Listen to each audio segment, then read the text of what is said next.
सभी प्रिय विद्यार्थियों को अपने YouTube चैनल पर सभी का स्वागत है। तो आज हम अध्ययन करेंगे और वो हमारा टॉपिक रहेगा, वो रहेगा पृथ्वी की गतियाँ।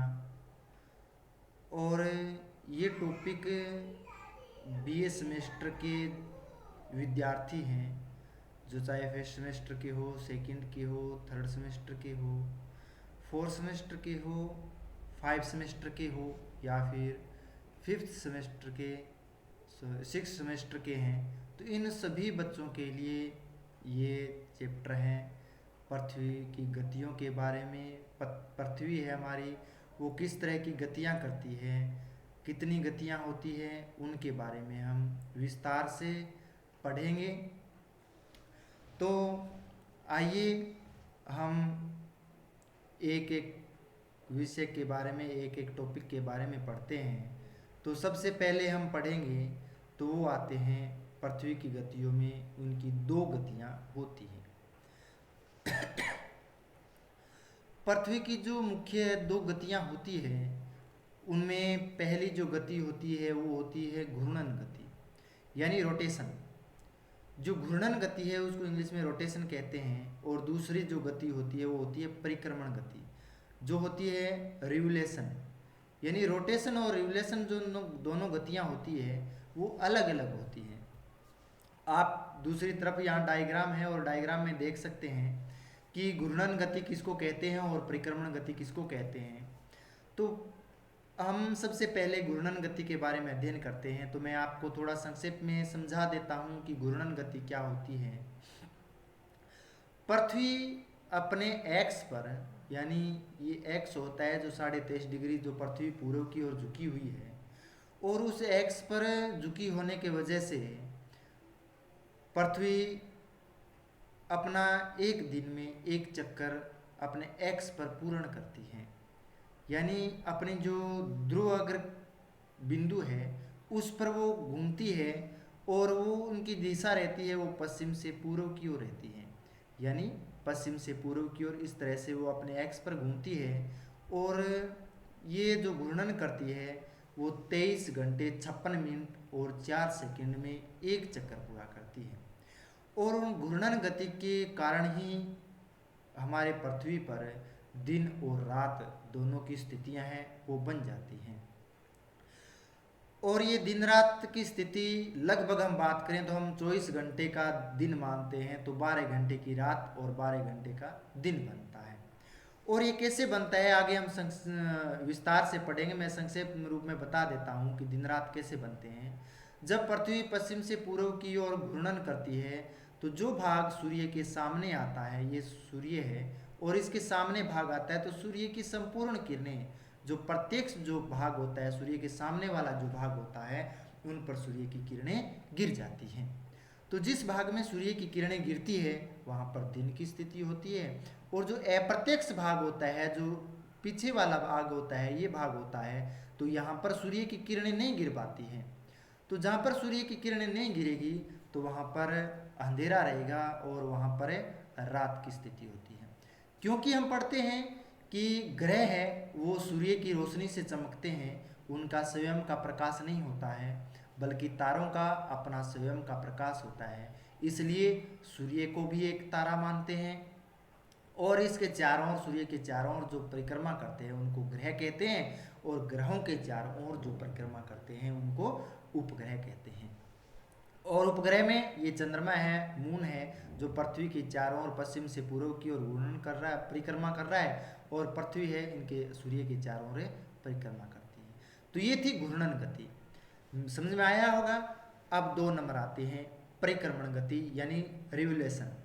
तो परिक्रमण गति होती है, अभी आपको बताया था कि सूर्य के चारों ओर जो चक्कर लगाते हैं ग्रह, उनको हम परिक्रमण गति कहते हैं। और पृथ्वी है वो 365 दिन और 6 घंटे में अपना एक संपूर्ण चक्कर है वो पूर्ण करती है सूर्य के चारों ओर।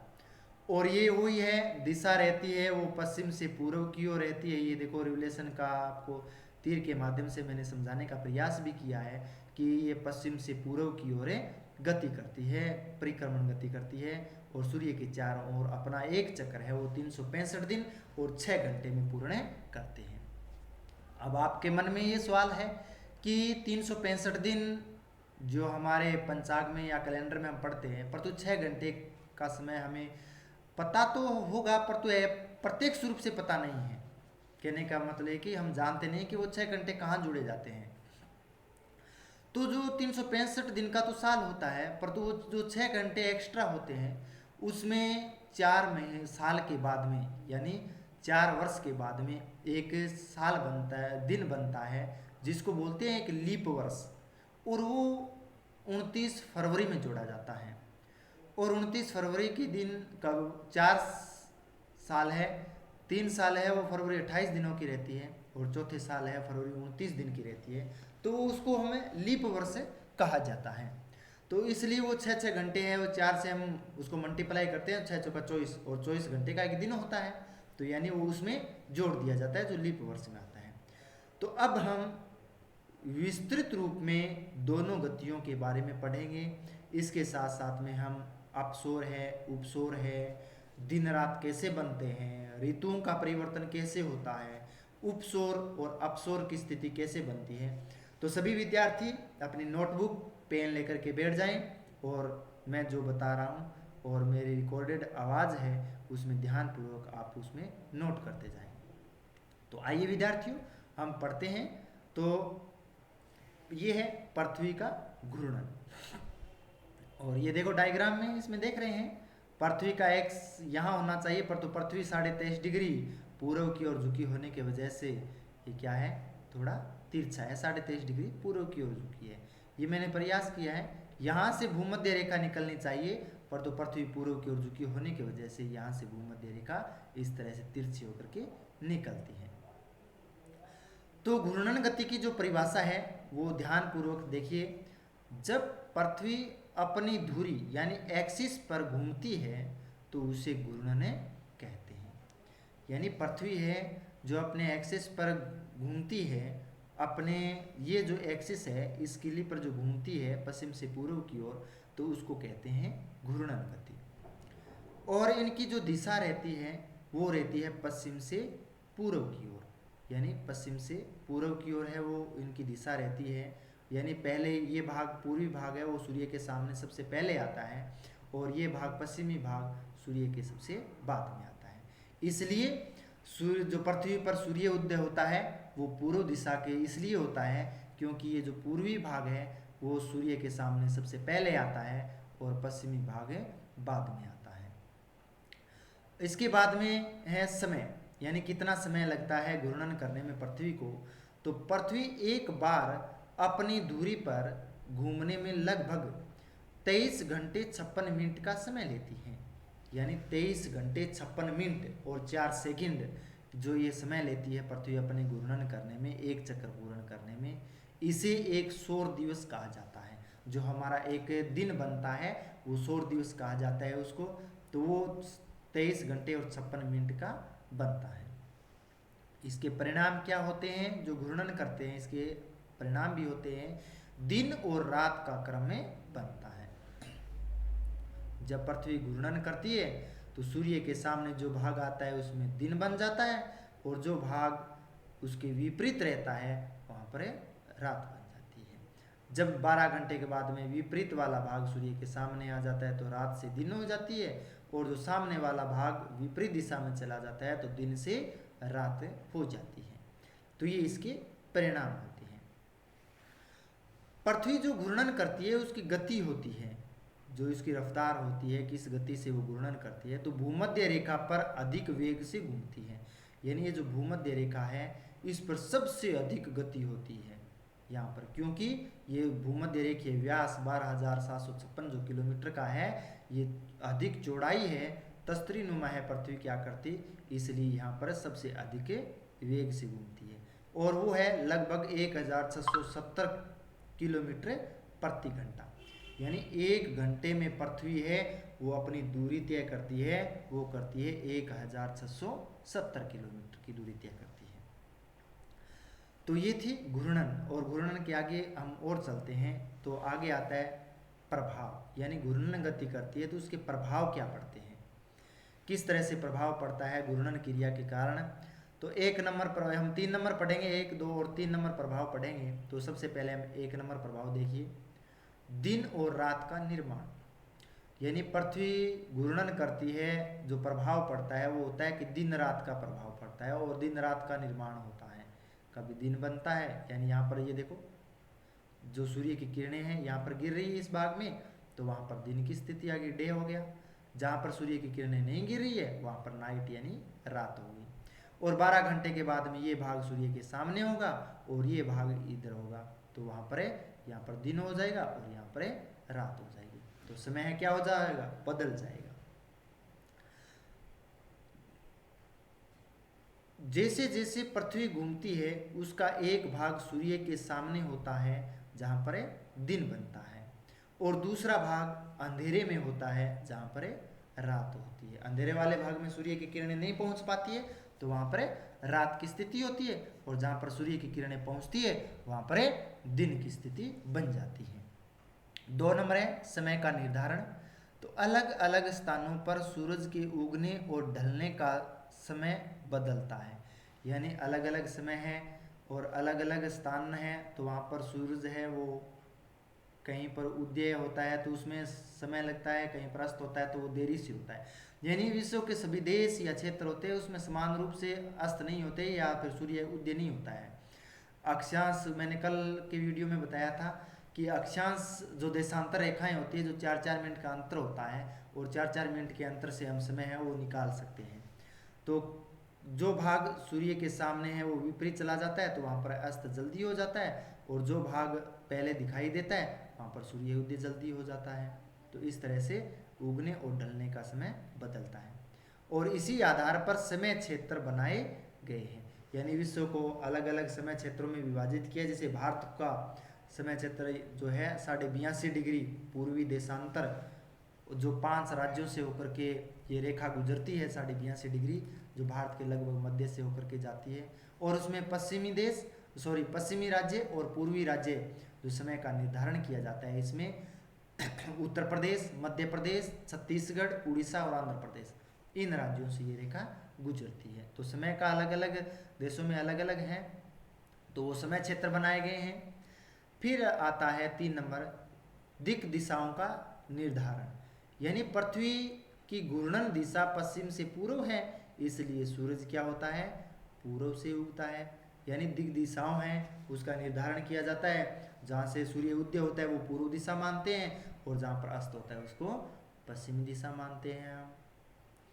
तो इसलिए यानी पृथ्वी की घूर्णन दिशा है वो पश्चिम से पूर्व है, तो सबसे पहले भाग ये पूर्वी आएगा तो यहाँ पर सूर्य उदय होता है, और सबसे अंत में ये पश्चिमी भाग आता है तो वहाँ पर रात हो जाती है। तो दोनों का समय है वो अलग अलग होता है। तो सूर्य उगता है और अस्त होना है तो वो भी अलग अलग होता है। ये भाग पहले आता है तो यहाँ पर सूर्य उदय होता है, ये बाद में आता है तो सूर्य उदय यहाँ पर समय के बाद में होता है, 12 घंटे के बाद में। इस छोर से इस छोर में जाएंगे 12 घंटे का समय बढ़ जाता है। यानी 180 डिग्री देशांतर यहाँ से लेकर के यहाँ तक 180 डिग्री देशांतर है, तो उसको हम करेंगे तो 12 घंटे का समय आता है। उसके बाद में हम पढ़ते हैं कुछ महत्वपूर्ण तथ्य भी होते हैं अलग अलग। और वो तथ्य क्या है कि अगर पृथ्वी घूर्णन न करे तो एक ही भाग पर लगातार दिन होगा और दूसरे भाग पर लगातार रात होगी। यानी अगर पृथ्वी अपने एक्स पर न घूमती, कल्पना कर सकते हैं कि अगर पृथ्वी अपने एक्स पर न घूमती यानी स्थिर रहती एक जगह पर है, तो यानी जो सूर्य के सामने वाला भाग था वहाँ पर हमेशा के लिए दिन रहता, और जिस भाग पर सूर्य की किरणें नहीं गिरती वहाँ पर हमेशा के लिए क्या होती, रात रहती। तो ये भी हो सकता था, पर तो अब पृथ्वी क्या कर रही है, घूर्णन कर रही है, तो वो 12-12 घंटे में समय बदलता है। अगर पृथ्वी यहाँ पर स्थिर रहती है, डायग्राम मैंने बताया है, और ये कह रहा है कि यहाँ पर मान लीजिए ये सूर्य है और इसकी किरणें गिर रही है, तो यहाँ पर हमेशा सदैव लगातार दिन की स्थिति रहती और यहाँ पर हमेशा रात की स्थिति रहती। ठीक है। घूर्णन के कारण कोरियोलिस बल बनता है, यानी कोरियोलिस जो फोर्स है वो घूर्णन क्रिया के कारण ही बनता है, और कोरियोलिस बल बनता है इस वजह से पौने हैं वो क्या बदलती है, अपना रास्ता बदलती है। फेरल का नियम, कोरियोलिस जो फेरल के नियम हम पढ़ेंगे आगे, तो उसमें हम देखेंगे उत्तरी गोलार्ध में दाएं ओर, दक्षिणी गोलार्ध में बाईं ओर जो हवा है वो मुड़ती है, और किस तरह से, और जी उसी तरह से जो महासागरों में जल धाराएं चलती है तो वो भी कोरियोलिस बल के कारण उत्तरी गोलार्ध में दाईं ओर, दक्षिणी गोलार्ध में बाईं ओर मुड़ जाती हैं, जिससे समुद्री धाराएं और हवाएं क्या होती है, प्रभावित होती है, किससे, कोरियोलिस बल से। और कोरियोलिस बल किससे बनता है, पृथ्वी के घूर्णन क्रिया से बनते हैं। तो ये महत्वपूर्ण तथ्य, रोचक तथ्य थे घूर्णन क्रिया से और घूर्णन गति से। तो आपको समझ में आई होगी घूर्णन क्रिया क्या होती है। जो पृथ्वी की दो गतियां होती है, घूर्णन गति और परिक्रमण गति, मैंने विस्तार से घूर्णन गति के बारे में आपको अध्ययन करवाया। अब हम 2 नंबर पढ़ते हैं परिक्रमण गति। तो आइए पृथ्वी की परिक्रमण गति पढ़ते हैं। एक चीज और प्रिय विद्यार्थियों, आप अध्ययन करते हो ज्योग्राफी का, और ज्योग्राफी में आपको जो जो मैं डायग्राम यहाँ पर दिखाई दे रहा है वो डायग्राम इस नोट्स के साथ में अवश्य बनाएंगे, क्योंकि इन डायग्राम, ज्योग्राफी में डायग्राम होना बहुत ज़रूरी होता है, और थ्योरी नहीं हो तो इस डायग्राम को देख करके ही मैं बता सकता हूँ कि इसमें क्या चीज़ें, हर कोई बता सकता है, ठीक है। तो मैं ज्योग्राफी में महत्वपूर्ण डायग्राम होता है, कोई देश का, कोई राज्य का नक्शा हो, मानचित्र हो, ग्लोब हो, या फिर पृथ्वी की गतियों के बारे में हो, कोई भी हो। हम वलन पढ़ते हैं, ज्वालामुखी है, भूकंप है, तो उनमें डायग्राम दर्शाना बहुत आवश्यक होता है। तो डायग्राम आप अपने नोटबुक में साथ साथ बनाइएगा, कोई दिक्कत नहीं है, आराम से बनाओगे, अच्छे सुंदर बनाओगे, 2-4 बार बनाओगे, इतने में आप उनको याद कर लोगे, और अपने हाथों से वो अपने आप एग्जाम के पेपर दोगे तो उसमें आप उसको नोट कर पाओगे। तो एग्जामिनर आपकी कॉपी चेक करेंगे तो उसमें आपको डायग्राम होना, तो एग्जामिनर भी कह देगा कि हाँ बच्चे पढ़े हैं, ठीक है। चलो देखो पृथ्वी की परिक्रमण गति। 1 नंबर परिक्रमण गति की परिभाषा पढ़ लेते हैं सबसे पहले। पृथ्वी सूर्य के चारों ओर एक निश्चित कक्षा, जिसको बोलते हैं ऑर्बिट, यानी कक्षा बोलते हैं या ऑर्बिट में घूमती है, और इस गति को परिक्रमण गति या सूर्य के चारों ओर घूमने की गति कहते हैं। डायग्राम पर आइए और डायग्राम देखिए, ये सन यानी सूर्य है जो केंद्र में है, और पृथ्वी पश्चिम से पूर्व की ओर इस तरह से परिक्रमण करती है। ये देखो कर रही है, पश्चिम से पूर्व की ओर कर रही है, तो उसको क्या कहते हैं, परिक्रमण गति कर रहे हैं। और ये इनकी एक निश्चित कक्षा होती है यानी ऑर्बिट, और इसी कक्षा के माध्यम से ये क्या करती है, सूर्य की चारों ओर अपनी परिक्रमण गति करती रहती है, घूमती रहती है, और इससे ऋतुओं का परिवर्तन हो जाता है। अब आगे देखेंगे हम इनकी कक्षा किस तरह की है, अंडाकार है, यानी अंडे की आकृति की, एकदम गोल नहीं है इसकी कक्षा, अंडाकार कक्षा है इसकी। पृथ्वी की कक्षा एक दीर्घवृत्त होती है, यानी बड़ा वर्त के समान होती है, अर्थात गोल नहीं बल्कि थोड़ी लंबी होती है, यानी पूर्णतः गोल नहीं होती है बल्कि ये लंबी होती है। पृथ्वी की जो कक्षा होती है वो यानी दीर्घवृत्त होती है, अंडाकार आकृति में होती है। इसी वजह से तो अपसौर उपसौर की स्थिति बनती है सूर्य के पास में, वो आगे हम विस्तार से पढ़ेंगे भी। आगे है समय, यानी परिक्रमण करने में कितना समय लगता है पृथ्वी को, इस तरह से, यानी मान लीजिए यहाँ से शुरू किया पृथ्वी ने और इसके चारों ओर घूमती हुई वापस यहाँ पर आती है, तो इनको कितना समय लगता है वो देखते हैं। पृथ्वी को सूर्य के चारों ओर एक चक्कर लगाने में 365 दिन 6 घंटे का समय लगता है। कितना लगता है, मैंने बताया था शुरू से, 365 दिन और 6 घंटे का समय लगता है, और ये 6 घंटे है वो 4 वर्ष के बाद में जोड़े जाते हैं, इसलिए इनको 4 साल के बाद में क्या आता है, लीप वर्ष आता है। 6 चौका 24 घंटे इसमें जोड़ दिए जाते हैं, तो लीप वर्ष ये जो 29 फरवरी बनाई जाती है, 28 फरवरी होती है, 4 वर्ष के बाद में एक 29 फरवरी का महीना होता है, लगता है, जिसे हम एक वर्ष या सौर वर्ष कहा जाता है। परिणाम क्या है इसके? ऋतुओं का परिवर्तन होता है, दिन और रात की लंबाई में अंतर आता है। यानी इसमें क्या आता है, ऋतुओं का तो परिवर्तन होता है, यानी कभी शरद ऋतु, कभी शीत ऋतु, वसंत ऋतु, ग्रीष्म ऋतु उत्तरी गोलार्ध में होती है। जैसे 21 मार्च है और 21 मार्च को सूर्य की स्थिति कहाँ होती है? 21 मार्च को सूर्य की स्थिति भूमध्य रेखा पर होती है। जब सूर्य की स्थिति भूमध्य रेखा पर होती है 21 मार्च को, तो उत्तरी गोलार्ध में वसंत ऋतु होती है, सूर्य उत्तरायण होता जाता है, और 21 जून को कर्क रेखा पर होता है, तो उत्तरी गोलार्ध में ग्रीष्म ऋतु, दक्षिणी गोलार्ध में शीत ऋतु हो जाती है। उसके बाद में 23 सितंबर वापस सूर्य दक्षिणायन होता है कर्क रेखा से, तो फिर भूमध्य रेखा पर आ जाता है, और 23 सितंबर को भूमध्य रेखा पर होता है, तो उत्तरी गोलार्ध में शरद ऋतु बन जाती है। फिर उसके बाद में 22 दिसंबर को सूर्य है वो मकर रेखा पर आता है, तो उत्तरी गोलार्ध में शीत ऋतु, दक्षिणी गोलार्ध में ग्रीष्म ऋतु बनती है।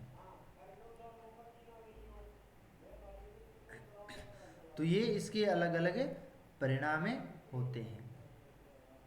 तो ऋतुओं का परिवर्तन होता है और दिन और रात की लंबाई में अंतर आता है, यानी दिन और रात उसमें परिवर्तन होता रहता है। जैसे ग्रीष्म ऋतु में हमारे दिन हैं वो क्या हो जाते हैं, बड़े हो जाते हैं, रात छोटी हो जाती है। शीत ऋतु में दिन हैं वो छोटे हो जाते हैं, रात हैं वो बड़ी हो जाती है। पृथ्वी की परिक्रमण गति लगभग 29.78 यानी 29.78 किलोमीटर प्रति सेकंड की गति से, लगभग कह सकते हैं 30 किलोमीटर प्रति सेकंड की गति से है वो पृथ्वी क्या करती है, परिक्रमण करती है सूर्य के चारों। तो घूर्णन गति कितनी थी? घूर्णन गति थी 1670 किलोमीटर, परिक्रमण गति है 29.78 किलोमीटर प्रति सेकंड। अब आइए आगे, दिनों की लंबाई और छोटाई, यानी जो लंबे दिन होते हैं या छोटे दिन हो जाते हैं, तो उनके बारे में पढ़ते हैं। कैसे होती है ये क्रिया? परिक्रमण के कारण विभिन्न स्थानों पर दिन और रात की लंबाई बदलती रहती है। यानी जब सूर्य भूमध्य रेखा पर होता है, इक्वेटर पर होता है, तो उसकी किरणें हैं वो 66.5 जो कोण बनाती है, 66.5 डिग्री उत्तरी अक्षांश, 66.5 डिग्री दक्षिणी अक्षांश, तो वहाँ पर 12-12 घंटे का दिन और रात बन जाता है। जैसे ही पृथ्वी पर सूर्य है वो कर्क रेखा पर आता है, यानी ट्रॉपिक ऑफ कैंसर पर आता है, तो उत्तरी गोलार्ध में ग्रीष्म ऋतु होती है, क्योंकि लंबवत किरणें गिरती है तो ध्रुवों पर भी जाती है। दक्षिणी गोलार्ध में 43 डिग्री तक जाएगी सूर्य की किरणें, क्योंकि वो 23 डिग्री उत्तरायण हो गया। मैंने कहा कि सूर्य की किरणों का कोण बनता है वो बनता है 66.5 डिग्री का, तो 23.5 निकाल देंगे तो 43 डिग्री दक्षिणी तक जाएगी, यहाँ पर 90 डिग्री तक जाएगी। मकर रेखा पर आ जाती है सूर्य, तो दक्षिणी गोलार्ध में ध्रुव तक जाएगी, उत्तरी गोलार्ध में 43 डिग्री तक जाएगी। तो इस तरह से उसकी लंबाई और दिन की लंबाई, रात की लंबाई, चौड़ाई है वो या छोटाई कम है वो किस तरह से होती है, वो इस परिक्रमण गति के कारण ही बनते हैं। विषुव एवं आयनात के कारण बनते हैं, यानी जो विषुवत रेखा है या फिर कर्क रेखा है, मकर रेखा है, इस पर जो सूर्य की, इसके बीच में सूर्य की स्थिति रहती है, तो उसमें दिन और रात की स्थिति है वो, और छोटे और बड़े दिन और रात होते हैं वो इस कारण होते हैं। 21 मार्च व 23 सितंबर के दिन रात बराबर होते हैं। यानी मैंने कहा था जब पृथ्वी सूर्य है वो भूमध्य रेखा पर होता है, वो 21 मार्च को होता है और 23 सितंबर को होता है, तो दिन और रात बराबर होते हैं। 21 जून को कर्क रेखा पर सूर्य होता है यहाँ पर, तो ग्रीष्म आयनात होता है जो सबसे लंबा दिन होता है, 21 जून का सबसे लंबा दिन होता है, ठीक है, उत्तरी गोलार्ध में। 22 दिसंबर तो वहाँ पर हमारे उत्तरी गोलार्ध में सूर्य है वो 22 दिसंबर कर्क मकर रेखा पर होता है, उत्तरी गोलार्ध में शीत ऋतु होती है, तो सबसे लंबी रात होती है, दिन छोटे होते हैं। तो ये दिन की लंबाई और जो छोटे दिन या बड़े दिन होते हैं, तो उसके बारे में बताया है आपको। अब हम पढ़ते हैं आगे, हमारा जो टॉपिक आता है वो आता है उपसौर और अपसौर। उपसौर और अपसौर जो बनते हैं वो किस तरह से बनते हैं?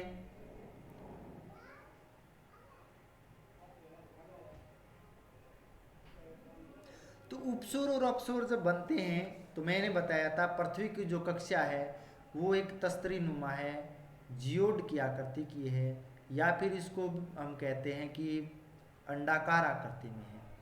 और जब अंडाकार आकृति में है तो एक भाग सूर्य के सबसे नज़दीक होगा, वहीं दूसरा भाग सूर्य से दूर होगा। तो एक भाग दूर और एक भाग नज़दीक होता है, और ये स्थिति कब बनती है वो भी हम विस्तार से पढ़ेंगे।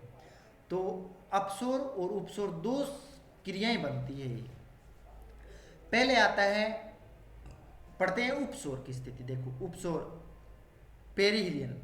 पेरिहिलियन जब पृथ्वी सूर्य के सबसे निकट होती है उस स्थिति को उपसौर कहते हैं। ये आ जाओ डायग्राम में, यहाँ पर देखो, इसके मुकाबले इसकी जो लंबाई है वो कम है। ये सूर्य है, ये पृथ्वी है, तो इसके बीच की दूरी है वो बहुत कम है, 14.7 मिलियन, यानी 14.70 करोड़ किलोमीटर की दूरी है वो इनके बीच की होती है। और सूर्य और पृथ्वी की औसत दूरी की अगर बात करें, ये देखो सूर्य और पृथ्वी के बीच औसत दूरी 14.95 करोड़ किलोमीटर की औसत दूरी रहती है। परंतु ये दूरी कभी घटती है तो कभी बढ़ जाती है। घटती है तो उसे उपसौर कहते हैं, जब दूरी बढ़ जाती है तो उसे अपसौर कह देते हैं। उपसौर की स्थिति कब बनती है? यह हर साल, यानी हर साल लगभग 3 या 4 जनवरी को होता है। यानी ये उपसौर बनता है, निम्नतम जो दूरी होती है वो 3 और 4 जनवरी को होता है। जनवरी के महीने में उत्तरी गोलार्ध में हमारे क्या होती है? शीत ऋतु होती है, ठंड पड़ती है। सूर्य कहाँ होता है? दक्षिणी गोलार्ध में होता है। तो ये स्थिति बनती है क्योंकि पृथ्वी के नज़दीक होता है सूर्य जनवरी के महीने में। आगे हम और चर्चा करेंगे। इस समय सूर्य और पृथ्वी के बीच की दूरी लगभग 14.7 करोड़ किलोमीटर होती है। यानी इनके बीच 14.7 करोड़ या 17 करोड़ किलोमीटर की दूरी होती है। औसत दूरी 14.95 किलोमीटर की थी, तो ये दूरी घट गई। घटने क्रिया को कहते हैं उपसौर। आई उत्तरी गोलार्ध में 7% कम ठंड पड़ती है। क्यों पड़ती है? क्योंकि सूर्य पृथ्वी के नज़दीक में है। जनवरी के महीने में सूर्य पृथ्वी के नज़दीक हो जाता है और उसको उपसौर कहते हैं। तो उसकी ऊष्मा, सूर्य की किरणें पृथ्वी पर अधिक गिरेगी, ऊष्मा अधिक आएगी, तो जितनी ठंड पड़नी चाहिए उत्तरी गोलार्ध में उसके मुकाबले 7% कम ठंड पड़ती है। उदाहरण के तौर पर मान लीजिए, हमने सर्दी के मौसम में हम अग्नि जलाते हैं और उसके पास में खड़े होते हैं, तो उसकी ऊष्मा हमें ज़्यादा महसूस होती है। पास में जाते हैं तो होती है, तो हमें ठंड से हम बच जाते हैं। जब हम उसी ऊष्मा से, उस अग्नि से हम दूर जाते हैं तो फिर क्या होता है? उसकी ऊष्मा है वो हमारे पास में कम आती है, तो फिर ठंड बढ़ जाती है। तो ये स्थिति यहाँ रहती है। इसलिए ये सूर्य पृथ्वी के पास में होता है तो उसकी ऊष्मा अधिक आती है यहाँ पर, तो 7% कम ठंड पड़ती है। जबकि दक्षिणी गोलार्ध में, दो गोलार्ध है, उत्तरी गोलार्ध, दक्षिणी गोलार्ध। उत्तरी गोलार्ध में 7% कम ठंड पड़ती है, जबकि दक्षिणी गोलार्ध में 7% अधिक गर्मी पड़ती है। क्योंकि सूर्य दक्षिणी गोलार्ध में है, मकर रेखा पर है, और मकर रेखा पर होता है तो वहां पर क्या होता है? नज़दीक में है सूर्य, और सूर्य नज़दीक में होगा, ऊष्मा उतनी अधिक होगी, तो वहां पर 7% अधिक गर्मी पड़ती है। गर्मी हो चाहे सर्दी हो, उत्तरी गोलार्ध में 7% कम पड़ती है। दक्षिणी गोलार्ध में गर्मी हो या सर्दी हो 7% अधिक पड़ती है। ये याद रखना, ये बहुत बार क्वेश्चन है वो पूछे जाते हैं। मैं आशा करता हूँ आपके समझ में आया है, आप कभी नहीं भूलोगे। तो ये क्रिया थी उपसौर की क्रिया। अब हम पढ़ते हैं अपसौर। अप यानी ऊपर, और अधिक ऊपर, जिसकी दूरी हो जाए 15.20 करोड़ किलोमीटर की। तो याद रखने का है, आराम से याद हो जाएगा।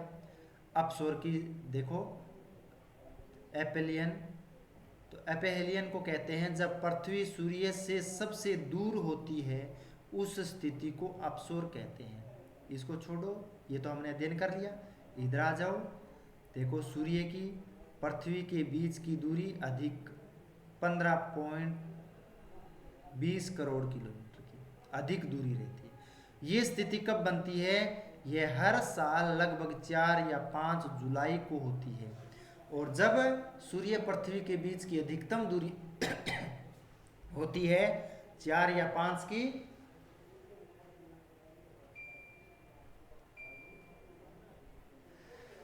ठंड लग रही है, कम ज़्यादा कर लिया, कोई दिक्कत नहीं है। चलो देखो, तो ये स्थिति होती है 4 या फिर 5 जुलाई को बनती है। और 4 और 5 जुलाई को सूर्य है वो पृथ्वी से दूर होता है, और दूर होता है तो उसकी ऊष्मा क्या आएगी? पृथ्वी पर कम पहुंचेगी। तो उत्तरी गोलार्ध में जुलाई के महीने में ग्रीष्म ऋतु होती है, दक्षिणी गोलार्ध में शीत ऋतु होती है। जो ऊष्मा कम पहुंच रही है तो 7% कम गर्मी पड़ती है, और दक्षिणी गोलार्ध में ऊष्मा कम पहुंच रही है, शीत ऋतु है, तो 7% अधिक ठंड पड़ती है। ठीक है, तो इसके बीच की दूरी जो अपसोर स्थिति बनती है, तो इसके बीच की दूरी होती है 15.2 करोड़ किलोमीटर की होती है। तो ये दोनों थी अपसोर और उपसोर की स्थिति। अब हम आते हैं एक अगले टॉपिक पर, वो है दिन और रात की स्थिति। तो पृथ्वी पर जो दिन और रात कैसे बनते हैं, घूर्णन क्रिया के बारे में हम बताया था। अब मैं आपको विस्तार से बताऊंगा कि कहाँ पर पृथ्वी है उनकी स्थिति होती है तो दिन बनते हैं, और कहाँ पर स्थिति होती है तो रात बनती है। तो दिन रात की स्थिति किस तरह से होती है, ये आप डायग्राम देख रहे हैं। सूर्य की किरणें यहाँ पर गिर रही है तो वहाँ पर दिन नहीं गिर रही है, तो वहाँ पर रात की स्थिति होती है। देखिए, पृथ्वी की घूर्णन गति के कारण पृथ्वी अपनी धुरी यानी एक्सिस पर पश्चिम से पूर्व दिशा में घूर्णन करती है। जो भाग सामने आता है दिन हो जाता है, विपरीत आता है वहाँ पर रात हो जाती है। यह एक घूर्णन पूरा करने में लगभग 24 घंटे यानी 23 घंटे 56 मिनट का समय लेती है। दूसरा है सूर्य का प्रकाश। सूर्य एक स्थिर तारा है, यानी सूर्य कोई घूर्णन परिक्रमण नहीं करता है, बल्कि एक स्थिर तारा है जो चारों ओर प्रकाश देता है, यानी ब्रह्मांड में अपने चारों ओर किरणें को बिखेरता है, प्रकाश देता है। पृथ्वी का केवल आधा भाग ही एक समय में सूर्य के सामने होता है, यानी पृथ्वी का एक भाग यानी 360 डिग्री है, उसका 180 डिग्री है वो सूर्य के सामने होता है, 180 है वो सूर्य के विपरीत होता है। तो पृथ्वी का केवल आधा भाग ही एक समय में सूर्य के सामने होता है। तो सामने वाले भाग पर दिन होता है और विपरीत वाले भाग पर रात हो जाती है। दिन और रात का कारण क्या होता है? पृथ्वी के जिस भाग पर सूर्य का प्रकाश पड़ता है वहाँ दिन होता है, अभी बताया मैंने, और जिस भाग पर सूर्य का प्रकाश नहीं होता है वहाँ पर रात हो जाती है। तो ये आप अच्छी तरह से नोट करोगे अपनी नोटबुक में, हेडिंग ये डालोगे और हेडिंग डाल करके ये लिखोगे, और फिर उसके बाद में ये डायग्राम बना लेना, तो आपके याद रहेंगे। लंबे समय तक ये नोट्स आपके बनाए हुए याद रहेंगे। आपके आगे आने वाले जो प्रतियोगिता परीक्षाएं हैं तो उनके लिए आपको आप अब पढ़ोगे और बाद में पढ़ोगे तो आपके हमेशा के लिए याद रहेंगे। कोई भी सीटी का एग्ज़ाम हो, ग्राम सेवक का हो, पटवारी का हो, कांस्टेबल का हो, फर्स्ट ग्रेड का हो, सेकंड ग्रेड की ज्योग्राफी हो, चाहे रीट की ज्योग्राफी हो, उसमें ये सभी हैं सिलेबस में लगता है। और बीए के तो है ही है, तो उनके भी लिए भी है और प्रतियोगिता परीक्षा के लिए भी है।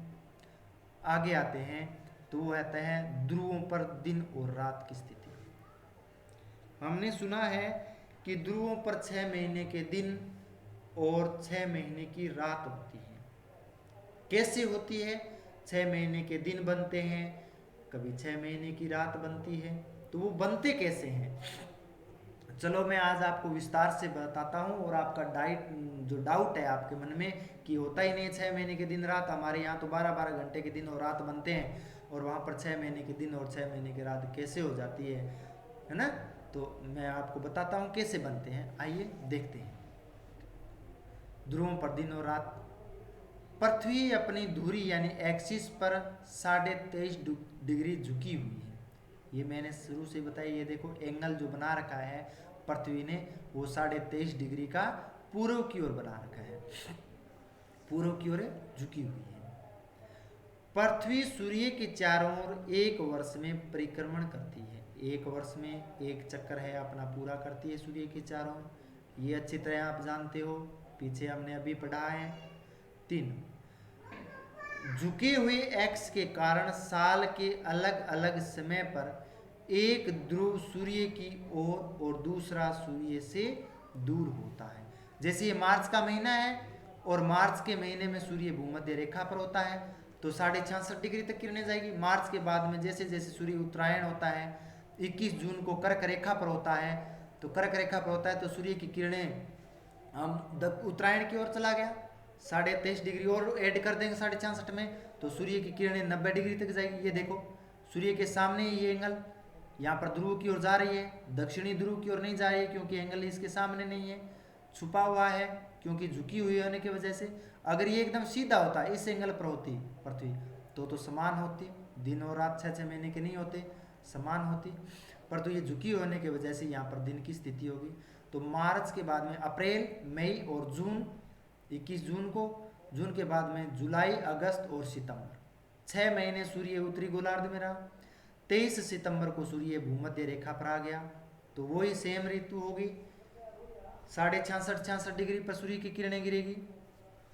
एक चीज और समझिए, जब सूर्य कर्क रेखा पर होता है यानी 23.5 डिग्री उत्तरी अक्षांश पर होता है, सूर्य की किरणें उत्तरी गोलार्ध में उत्तरी ध्रुव तक किरणें जाएगी यानी 90 डिग्री अक्षांश तक सूर्य की किरणें जाएगी।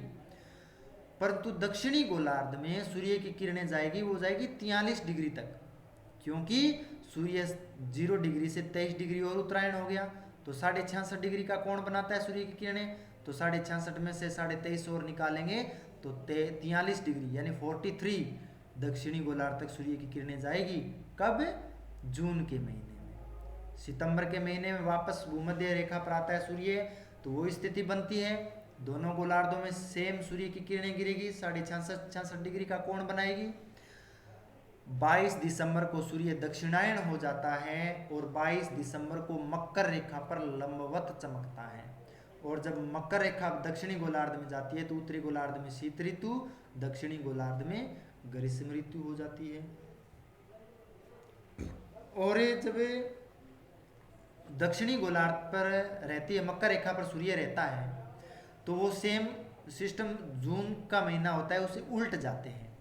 अब देखिए डायग्राम पर आइए, ये सूर्य है, इसकी इस ओर आ गई पृथ्वी, तो दक्षिणी ध्रुव यहाँ नहीं दिखाई दे रहा था, यहाँ पर देखो, ये देखो सूर्य के सामने आ गया, सूर्य के सामने आ गया तो सूर्य की किरणें इस पर गिर रही है क्योंकि 0 डिग्री से 23 डिग्री इधर और हो गया तो 66.5 में से 23 और ऐड करेंगे तो कितना हो गया 90 डिग्री, तो 90 डिग्री तक जाएगी।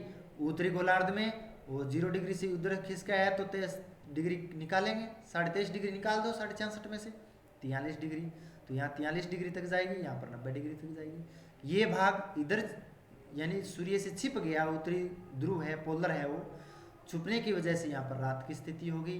तो सितंबर के बाद में अक्टूबर, नवंबर, दिसंबर, जनवरी, फरवरी और मार्च, ये जो 6 महीने होते हैं वो दक्षिणी ध्रुव पर दिन होते हैं, उत्तरी ध्रुव पर रात होते हैं।